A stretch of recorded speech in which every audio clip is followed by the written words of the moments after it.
Welcome to Trust Talks with BBB Serving CT. I'm Kristen Johnson. In Business Trust Talks, and Better Business Bureau's mission is to enhance marketplace trust.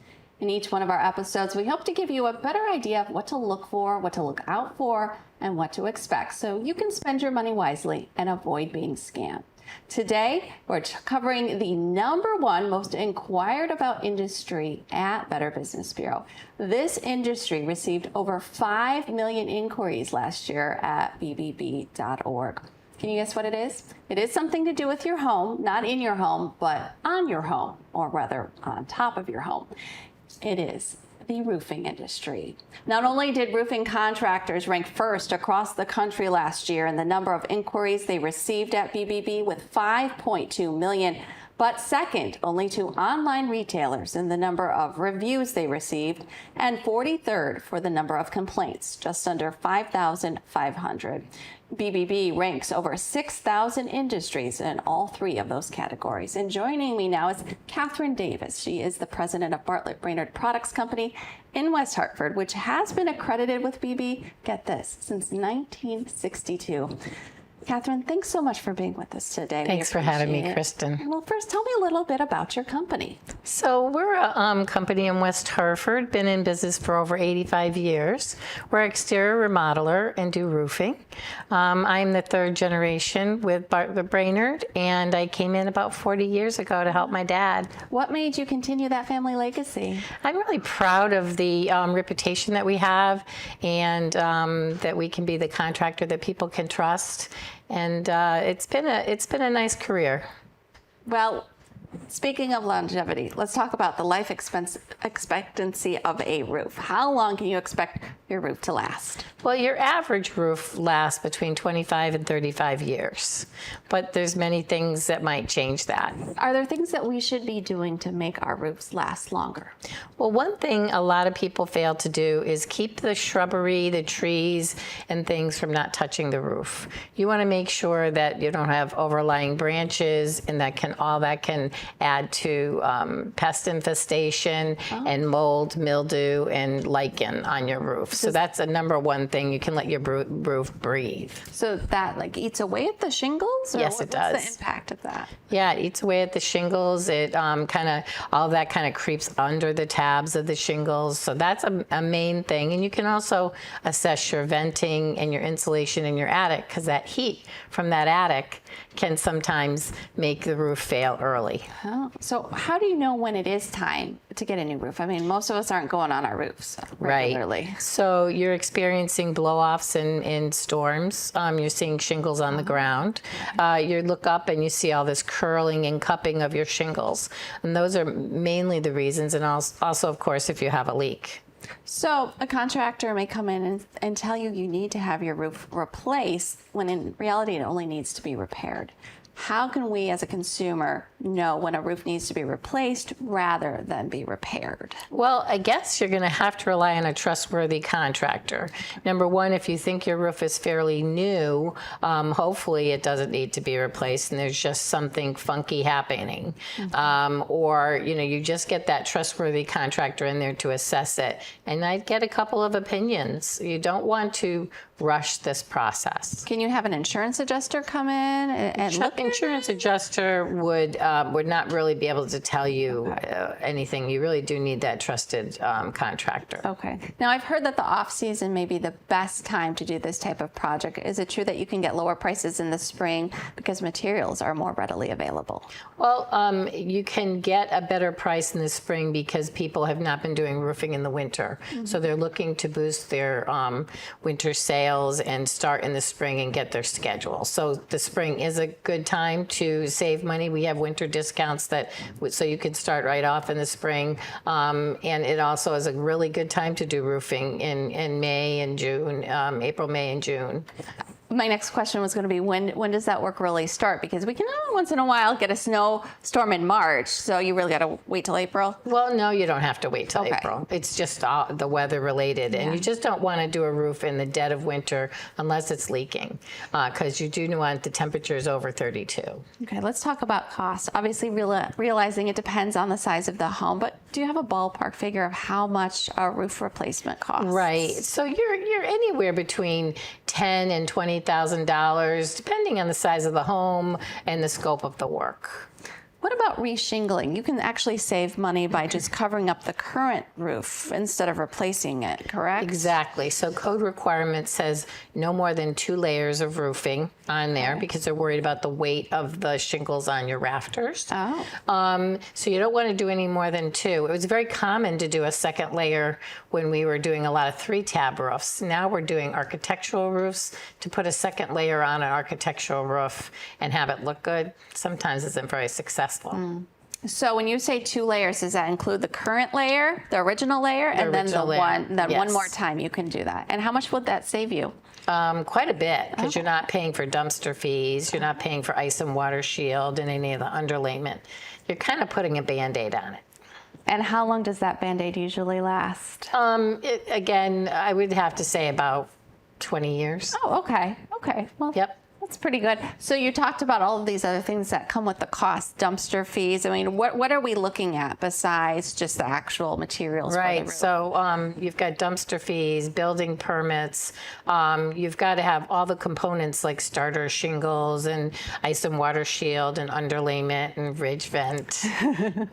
There's extensive list of components for roofing. It's not just those shingles that you're looking at. And how long does it usually take to finish Depending a project? on the size of the job, but most roofs can be completed within 3 to 5 days. Okay, so BBB has about 6 tips for hiring a roofer, and I want to go through each of one of those. We're going to put those up on the screen for viewers at home. The first one is to make sure you understand the full scope of the project. What exactly is the roofer going to do? What will they be? Will they be doing spot repairs or replacing the whole roof? Will they be removing the old roof? Talk about, to you, from the business's side, what are some of the things that you think a consumer needs to know when it comes to the scope of the project? Right. Someone should have assessed your attic for venting and insulation, and this is the time to address those issues. So you're going to want to have someone tell you what the whole system of those shingles are, all those components I mentioned, and make sure that all of those are being done properly and are being included. Okay, and then ask about cleanup and waste removal. Right. So you're going to want someone to tell you, okay, I'm going to tarp all the bushes, protect your shrubbery, protect your home, go around after the job with a magnet and try to make sure all the nails are up because you don't want to be stepping on nails. The cleanliness after the job is so important. Okay, and then consider your gutters and landscaping. Right. So after the roof is done, excuse me, you have to make sure the gutters are all cleared out of all that debris that we strip off the roof. And like you said, go through them with a magnet and all the shrubbery and make sure everything's cleaned up. And plan for bad weather. What happens if there's bad weather while your roof project is underway? Right. Well, Bartlett Brainerd never really likes to strip everything off on the same day if we're worried about weather. Okay. So we'll do sections. So I'll strip this off thinking I'm going to be able to complete this before any bad weather comes. So I may be delayed. If I think it's going to rain tomorrow, I may only do just your garage and then hold off until. I don't like to rely on tarps on roofs. Speaking of weather, when we're in the heat of the summer, what is it like for those guys up on those roofs? It's pretty brutal. It's pretty brutal. We start much earlier than normal, and we end earlier. You know, you probably don't put in a whole day on a day like today. So you'll know, as the consumer, if you want your roof replaced in July or August, it may take longer. Yes. Okay. Is there anything we can do to help them, like bring out a glass of ice water or? We provide quite a bit of refreshments for them to be hydrated because that's so important. Yeah, it's really more important for you as a homeowner to let us do our job, and it's a kind of a dangerous job. Mm-hmm. So for you walking around near us as things are flying off the roof isn't really good either. So stay in the house or go to work. Yes, good idea. Don't let the kids run around the yard. Absolutely. Okay, very good. Another tip is to check your insurance coverage. Correct. So when you're hiring a contractor, you have to make sure, especially with roofing, that they have workers' compensation insurance. They should be able to give you an insurance certificate. Okay. And they also can give you that insurance certificate the day that you sign up, and it can have your name on it so that if I canceled it between the time I started and the time I signed up, then you would get notice. And if it's your own insurance coverage, see if your own insurance will cover the cost of the project. Right. If the roof has been damaged by hail or a storm, absolutely. The first person you should call is your insurance company. But you want to also not be rushing into this, because the insurance company is going to want you to do it the cheapest way. And you want to make sure that you have a relationship with a contractor, your insurance company, and the insured, and they work all together to get the better job. Okay, so would you have someone go up on the roof and determine whether or not it is storm damage? Yes. Or does the insurance company have send someone, or would they Yeah, it hire would you be to both. do that? Okay. It would be both. Okay. And then the last tip is different contractors for different roofing systems, roofing contractors may be certified to install specific types of roofs. Correct. So there's people that are commercial roofers, there's people that install slate roofs, and then asphalt roofs and rubber roofs. Okay. We talked a little bit about understanding the full scope of the project. When it comes to the actual proposal, what should we be looking for? What needs to be in there? A clearly defined scope of work and options in there for venting, because venting really helps your roof last longer. It's probably the second reason why roofs fail is venting isn't proper. In New England here, that's that old ice dam problem, is because people aren't venting their attics.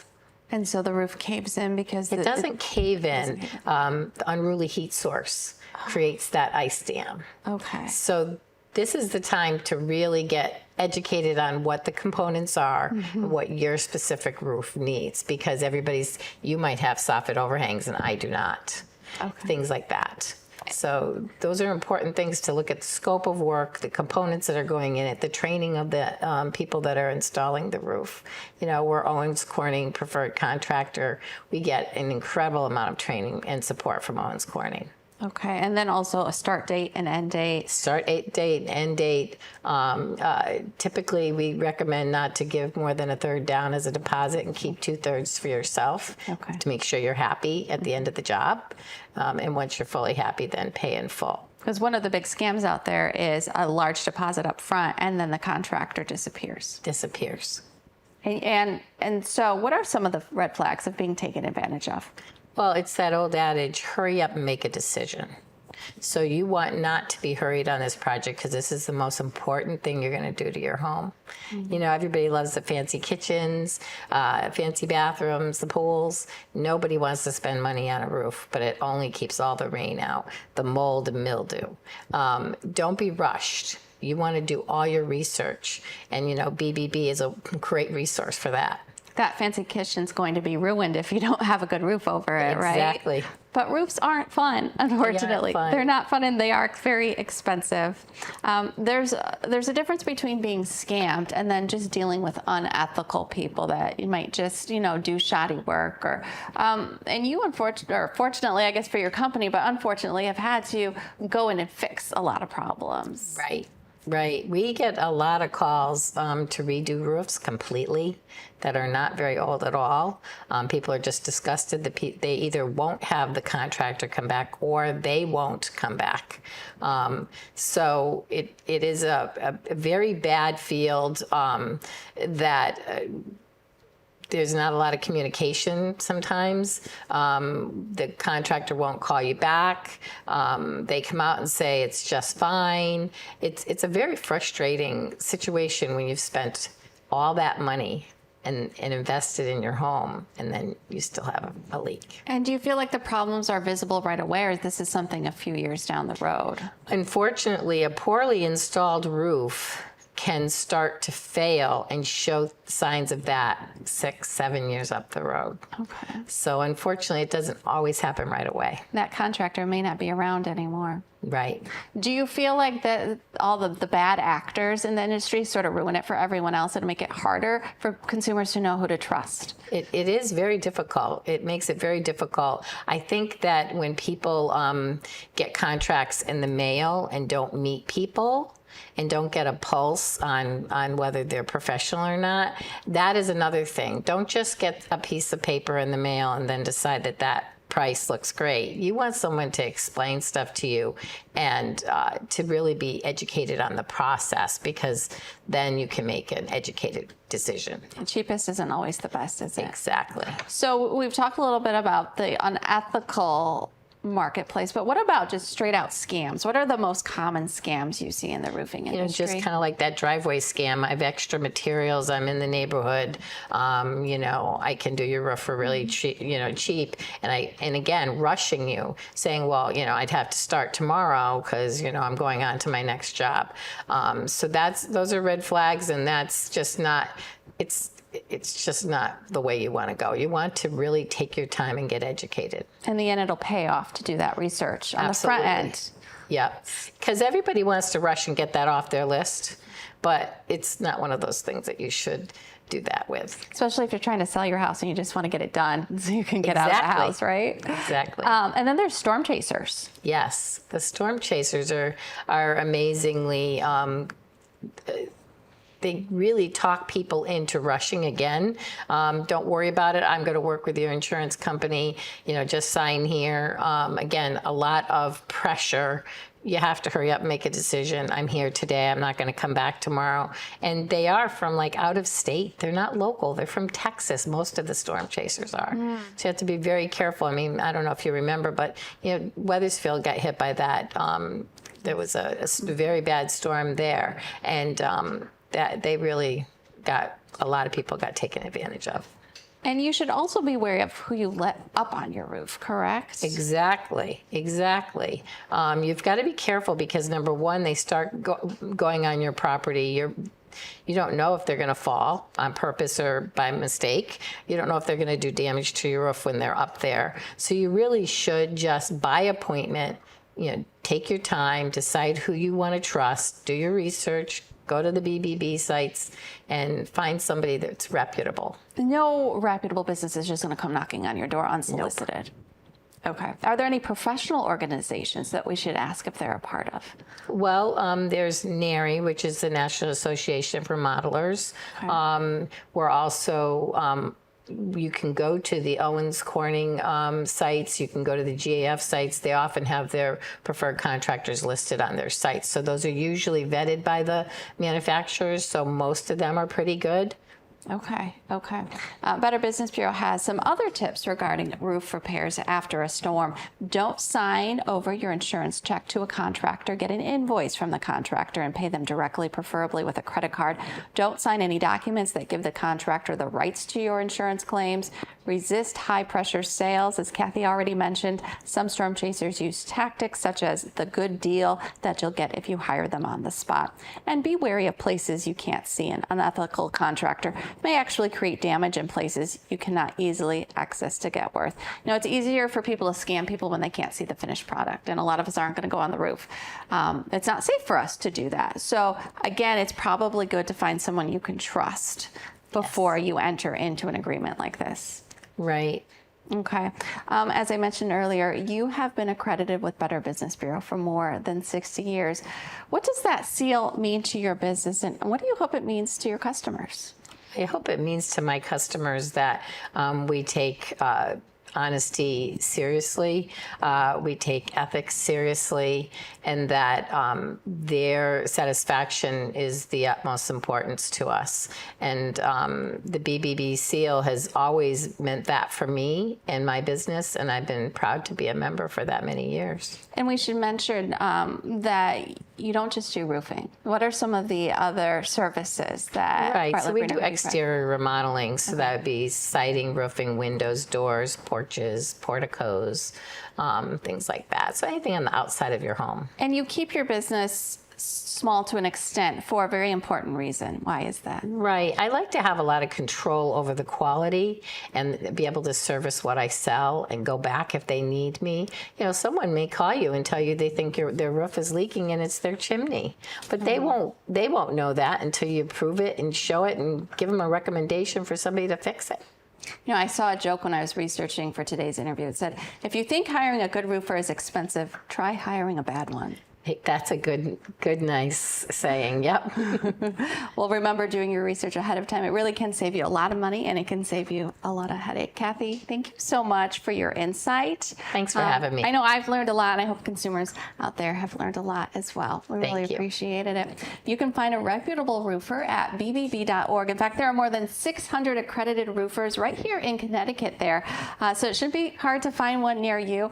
Make sure when you do, you schedule one to come out and give you an estimate first. That way you can compare and contrast. Also at bbb.org, you can look at customer reviews, see what other people are saying, and then look at those complaints and look how the businesses handle those complaints. See if you would be satisfied with, if you were the consumer, with the way that it was dealt with. We also have our free Get a Quote program. So when you're out there looking for estimates, with just a click of a button, you can actually get estimates from more than one roofing company all at the same time. And that way you can do your research again and avoid those headaches down the road. And then after your project is completed, make sure you leave a review. That way you are supporting local businesses and helping others as they do their own research. That does it for Trust Talks. We thank you for joining us. We'll see you next time.